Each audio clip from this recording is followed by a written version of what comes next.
welcome back to America's finest news channel. Today we will touch on the touchy topic of the Cuban Missile Crisis. As we all know, President Kennedy has made it his mission to end this tension between America and the Soviet Union. President Kennedy has shown himself worthy of handling this situation when he announced to the public his wishes to quarantine Cuba to begin the withdrawal of the missiles. By refusing to indulge in violence, Kennedy has voiced his wishes for peace and avoiding angering the Soviet Union, as well as the potential for nuclear warfare. It is our duty as citizens to not shrink in fear of the idea of war, and rather hold our heads up high in support of our dear president. Together, we can ensure that freedom prevails. Share your thoughts, rally your community, and stand with us as we demand the removal of these missiles. The time is now. Let's show the world that America will never back down. It's hot out here, and not just because of our proximity to the equator. Tensions are starting to boil, and the political climate is heating up with each passing minute. For us regular folk, we aren't fully aware of the conflict between the United States and Soviet Union.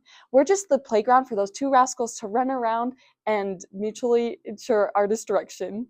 Our leader, Fidel Castro, has big plans for the crisis. He has allowed the Soviet Union to build missile sites to strengthen our alliance with them and gain their support for the future. It's also a way for Castro to strengthen the communist regime and frame Cuba as an important country on the world stage. Well, that's all for now. Back to the studio. We now wish to draw your attention to a mild issue we are facing regarding our allies in Cuba. We have been bringing some of our weapons into the country, but the Americans recently found out and are being their usual petty selves. They have initiated a blockade and are trying to prevent our ships from crossing into Cuba.